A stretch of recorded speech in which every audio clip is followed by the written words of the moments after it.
નમસ્કાર વિદ્યાર્થી મિત્રો, આજે નિશ્ચયક પ્રકરણ લેક્ચર નંબર 10માં આજનો આપણો ટોપિક છે સહ અવયવજ શ્રેણિક, એને ઇંગ્લિશમાં એડજોઇન્ટ મેટ્રિક્સ કહેશું. આ શ્રેણિકની જરૂરિયાત ત્યારે ઊભી થાય છે કે વ્યસ્ત શ્રેણિક મેળવવો હોય તો એડજોઇન્ટ મેટ્રિક્સની જરૂર પડે છે.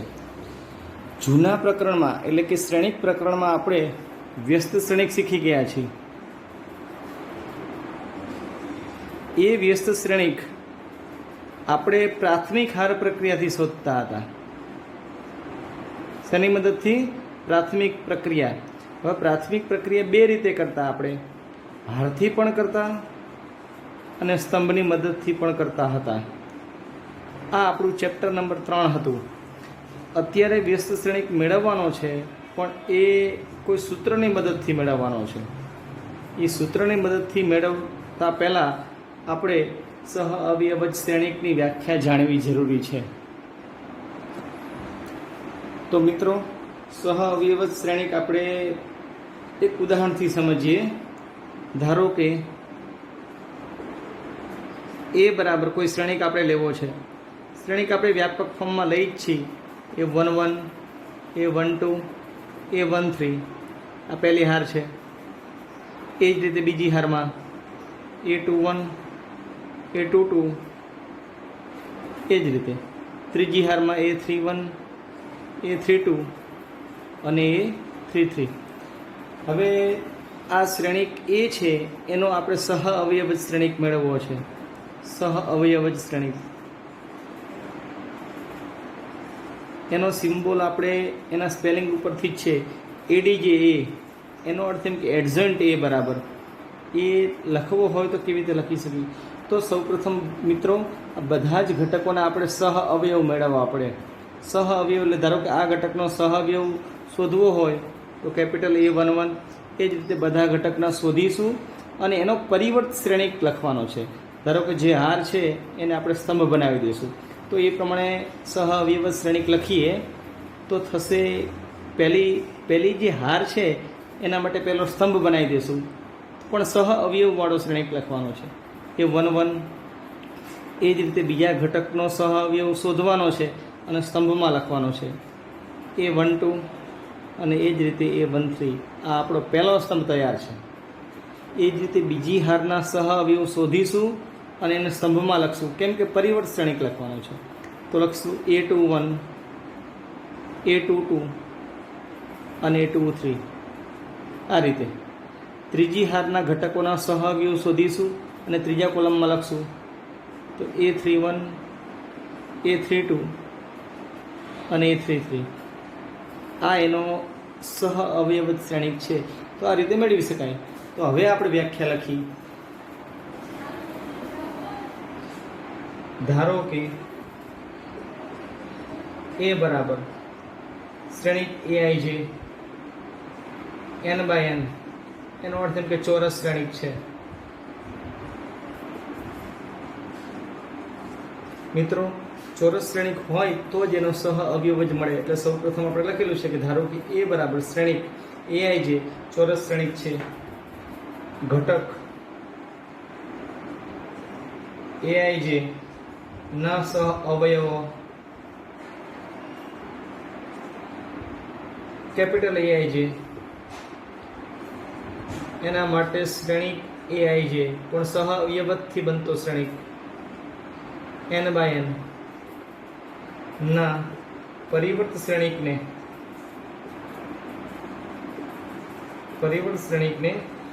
એનો સહ અવયવજ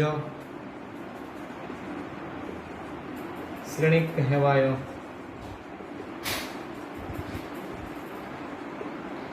આ સહ અવયવ શ્રેણિકની વ્યાખ્યા થઈ ગઈ. પહેલા આપણે પ્રેક્ટિકલી સમજી લીધું છે અને પછી વ્યાખ્યા. સંકેત લખી દઈ. ધારો કે એનો સહ અવયવજ હોય તો એનો સંકેત થશે એડજોઇન્ટ A, ADJA. એક ઉદાહરણ લઈ. એ બરાબર શ્રેણિક 2/2 જ લેવો છે આપણે. તો પહેલી હારમાં 1 અને 2, બીજી હારમાં 3 અને 4.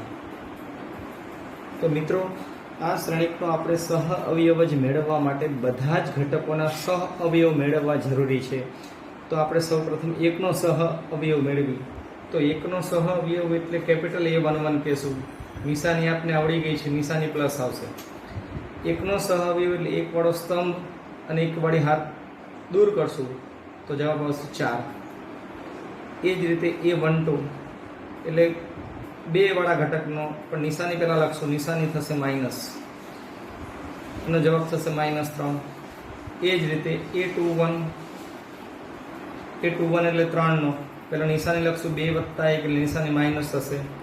3 ને દૂર, 3 વાળી હાડ અને 3 વાળો સ્તંભ દૂર કરશું, જવાબ આવશે -2.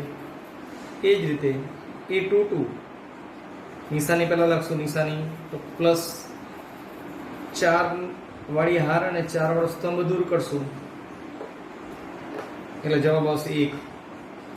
આ સહ અવયવો બધા જ ઘટકનો લખાઈ ગયા છે. એનો આપણે પરિબળ શ્રેણિક લખવાનો છે, એટલે એનાથી મળશે આપણે સહ અવયવ. તો લખશું કે સહ અવયવજ શ્રેણિક એના બરાબર એનો સિમ્બોલ લખી ADJA, એડજોઇન્ટ A બરાબર. આ શ્રેણિક આપણે કીધું છે કે જે સહ અવયવો લખેલા છે એનો પરિબળ શ્રેણિક લખવાનો છે.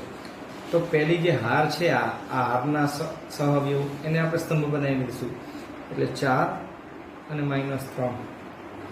અને બીજો જે સ્તંભ છે એ -2 થશે અહીંયા અને અહીંયા થશે 1. તો મિત્રો આપણે આ એક થિયરિકલ સહઅવયવ મેળવેલો છે અને ડાયરેક્ટ આપણે વિચારવા જઈએ કે આનો જવાબ આ આવેલો છે તો કેવી રીતે આવેલો છે 2/2 માટે. એની શોર્ટકટ કી છે, જે અગ્ર વિકર્ણના ઘટકો છે એની જગ્યા બદલાઈ ગઈ છે. ધારો કે 1 છે ત્યાં 4 આવી ગયા અને 4 છે ત્યાં 1 આવી ગયા છે. અને પ્રતિવિકર્ણ છે, પ્રતિવિકર્ણ એની નિશાની બદલાઈ ગઈ, ચિહ્ન બદલાઈ ગયું. ધારો કે 2 છે તો -2 અને 3 છે તો -3. તો મિત્રો 2/2 હોય અને સહ અવયવ શ્રેણિક મેળવવો હોય તો શોર્ટકટ કીને આધારે મેળવી શકાય. એવું એક બીજું ઉદાહરણ જોઈએ આપણે. A બરાબર 5 -8 3 અને -7 છે. આનો આપણે સહ અવયવ શ્રેણિક લખવો હોય તો લખી શકીએ ડાયરેક્ટ જ આપણે. આનો સહ અવયવ શ્રેણિક લખવો હોય તો એડજોઇન્ટ A બરાબર આપણે હમણાં જ કહી ગયા કે અગ્ર વિકર્ણ હોય એની જગ્યા બદલવાની અને પ્રતિવિકર્ણ હોય એની નિશાની બદલવાની. તો અગ્ર વિકર્ણ જગ્યા બદલી તો -7 છે ઉપર આવશે આ જગ્યાએ અને 5 છે એ નીચે આવશે આ રીતે.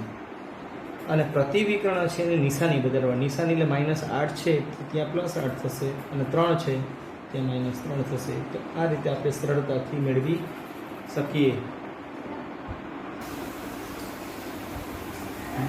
મિત્રો આગળ આપણે જોઈએ તો એક વ્યાખ્યા લખેલી છે. વ્યાખ્યામાં 2 શબ્દો છે, એક અસામાન્ય શ્રેણિક અને એક સામાન્ય શ્રેણિક. એની કન્ડિશન આવી કંઈક છે કે નિશ્ચાયક A બરાબર 0. એનો અર્થ એમ કે ડિટરમિનન્ટ એની વેલ્યુ જો 0 હોય તો એવા શ્રેણિકને આપણે કેવો શ્રેણિક કહેશું? અસામાન્ય. અને જો નિશ્ચાયક એની કિંમત ≠0 હોય તો એમાં શ્રેણિકને આપણે કહેશું સામાન્ય શ્રેણિક. ધારો કે કોઈ આ શ્રેણિક લખેલો છે, ચોરસ શ્રેણિક છે, એને આપણે નિશ્ચાયક એની વેલ્યુ શોધવી છે. તો નિશ્ચાયક A બરાબર એ શ્રેણિકમાંથી બનાવશું નિશ્ચાયક. તો પહેલી હારમાં 1 2 અને 4 8. આ ગોઠવણી છે એટલે સાદુરૂપ ન આપી શકાય, પણ આનું સાદુરૂપ આપી શકીએ. તો નિશ્ચાયકનું સાદુરૂપ આપી 1 × 8 તો 8 અને માઇનસ પણ 8, જવાબ થશે 0. જો નિશ્ચાયક એની વેલ્યુ 0 આવશે તો આપણે એને કેવું કહેશું? અસામાન્ય શ્રેણિક. તો આ જે આપણો શ્રેણિક છે અસામાન્ય, આ રીતે. અને આ નિશ્ચાયકનું, આ શ્રેણિકનો આપણે નિશ્ચાયક મેળવવા જઈએ તો ડાયરેક્ટ મેળવી દઈએ છીએ મિત્રો. 1 × 4 તો 4 અને 3 × 2 એટલે -6, જવાબ આવશે -2. ≠0. તો નિશ્ચાયકની વેલ્યુ 0 નથી તો આવા શ્રેણિકને આપણે કહીશું સામાન્ય શ્રેણિક. હવે આના અનુસંધાનમાં એક પ્રમેય છે, તો આગળ આપણે પ્રમેય જોઈએ. મિત્રો, હવે આપણે પ્રમેય જોવાના છે. તો પ્રમેય ધીમે ધીમે વાંચતા જઈએ અને સમજતા જઈએ. એમાં પહેલો પ્રમેય છે, n કક્ષાવાળા કોઈ પણ ચોરસ શ્રેણિક એ માટે a ઇન્ટુ એડજન્ટ એ, એટલે આપણે શીખી ગયા કે સહ અવયવજ શ્રેણિક એ અને એના સહ અવયવજનો ગુણાકાર કરી અને એડજન્ટ એ ઇન્ટુ એ કરી તો એનો જવાબ આવશે નિશ્ચાયક એ ઇન્ટુ આઈ. મિત્રો, આ એક આપણે નોંધ યાદ રાખવી પડશે. ક્યાંક MCQમાં જરૂર પડે તો આ નોંધનો આપણે ઉપયોગ કરીશું.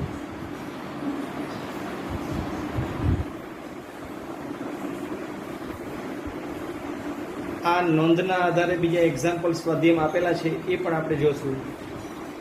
એના પછી પ્રમેય નંબર છે 2. જો એ અને બી સમાન કક્ષાવાળા કેવા શ્રેણિક હોય? સામાન્ય શ્રેણિક. તો આપણે શીખી ગયા સામાન્ય શ્રેણિક એને એમ કહેશું કે નિશ્ચયક એની વેલ્યુ નોટ ઇક્વલ ટુ 0 હોય. એ અને બી સમાન કક્ષાવાળા સામાન્ય શ્રેણિક હોય તો એ બી અને બી એ, એટલે એ અને બીનો ગુણાકાર અને બી અને એનો ગુણાકાર પણ સમાન કક્ષાવાળા અને કેવા શ્રેણિક થશે? સામાન્ય શ્રેણિક થાય. મિત્રો, ખાસ યાદ રાખવું પડે, નિશ્ચયક એની કિંમત નોટ ઇક્વલ ટુ 0 હોય તો એને આપણે સામાન્ય શ્રેણિક કહેશું. એના પછી નંબર 3 છે પ્રમેય નંબર. જો એ અને બી સમાન કક્ષાવાળા, એટલે બંનેની કક્ષા સમાન હોય અને ચોરસ શ્રેણિક હોય તો આને માનાંક એ બીની વાંચી નિશ્ચયક એ બી બરાબર નિશ્ચયક એ ઇન્ટુ નિશ્ચયક બી. આપણે એમ શીખ્યું છે કે આવું આ બંનેની વેલ્યુ સમાન થાય એ આપણે દાખલામાં પણ આપણે આ જોશું. એક વસ્તુ આ જીની એક્ઝામમાં ઘણીવાર પૂછાતો હોય છે MCQ કે 3x3 કક્ષાવાળો કોઈ શ્રેણિક હોય અને એનું આપણે સહ અવયવ શ્રેણિકનું નિશ્ચયક શોધશું તો એનો જવાબ લખી શકીએ નિશ્ચયક એનો વર્ગ.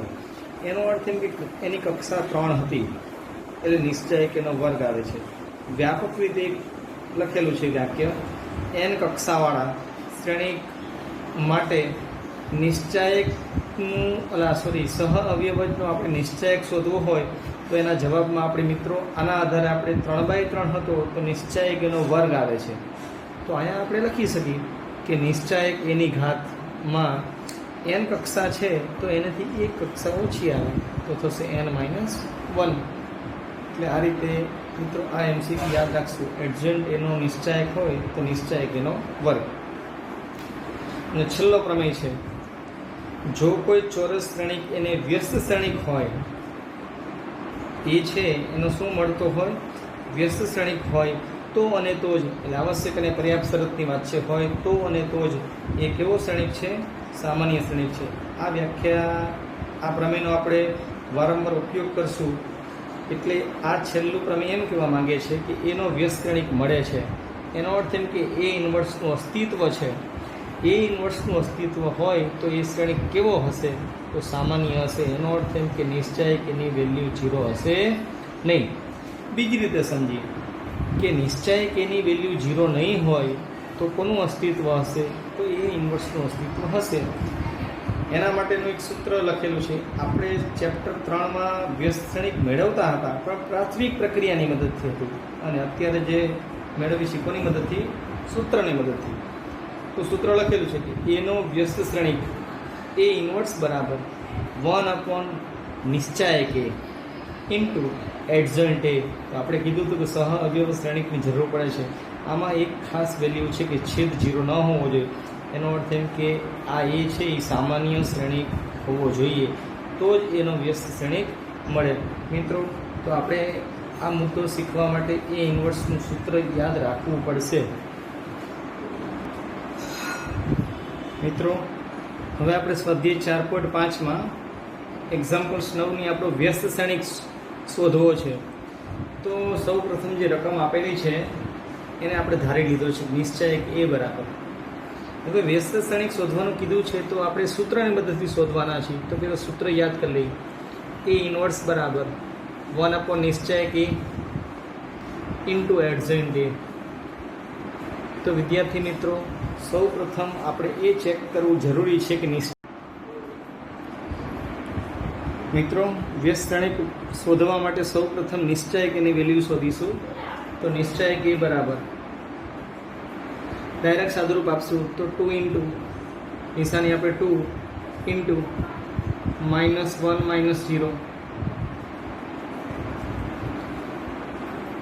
પછી વચ્ચેનો સભ્ય નિશાની -1 ઇન્ટુ 4 ઇન્ટુ 1 તો 4 અને -0 અને છેલ્લા ઘટકની નિશાની +3 ઇન્ટુ 4 ગુણ્યા 2 તો 8 અને નિયમ પ્રમાણે નિશાની માઇનસ હશે અને 2 વાર માઇનસ છે એટલે -7. આ સાદરૂપ થશે -2, આ થશે -4 અને આ થશે +3 એટલે જવાબ થશે -3 નોટ ઇક્વલ ટુ 0. તો આપને એવું મળેલું છે કે નિશ્ચયક એની કિંમત નોટ ઇક્વલ ટુ 0 છે, તો આપણે એવું કહી શકીએ કે એ ઇન્વર્સનું અસ્તિત્વ છે. હવે અસ્તિત્વ હોય તો એ ઇન્વર્સ મળશે, એના માટે પૂર્વ તૈયારી આપણે એડજન્ટ મેટ્રિક્સની કરવી પડશે. તો એના માટે બધા જ ઘટકોના સહ અવયવ શોધીશું. બધા જ ઘટકોને એટલે પહેલાં સૌ પ્રથમ 2નો પણ સિમ્બોલ લખશું A11, પછી 1નો એના સહઅવયવ લખશું A12 અને છેલ્લે 3નો તો એનો સિમ્બોલ લખશું A13. મિત્રો આપને સહઅવયવ શોધતા આવડે છે તો પણ ફરીથી જોઈએ. 1 ને 1 2 નિશાની આવશે પ્લસ. હવે 2 વાળી હાર અને 2 વાળો સ્તંભ દૂર કરશું તો અહીંયા આપણે નિશ્ચયક લખી શકીએ, ઉપનિશ્ચયક કહેશું અને -1 અને 0 2 અને 1. આનું સાદરૂપ આપતા જવાબ આપને મળશે -1. આનું આપણે ડાયરેક્ટ લખશું, નિશાની પહેલાં લખશું તો -1 વાળી હાર અને 1 વાળો સ્તંભ દૂર કરશું તો 4 ગુણ્યા 1 તો 4 અને માઇનસ થશે 0 એટલે આના જવાબમાં થશે આપને -4. A13 નિશાની લખવી હોય તો પ્લસ, કેમ કે 1 અને 3 4 થાય એટલે 3ને દૂર કરશું, 3 વાળી હાર અને 3 વાળો સ્તંભ તો જવાબમાં થશે 8 અને નિયમના માઇનસ આવશે એટલે -7 એ જવાબ થશે 1.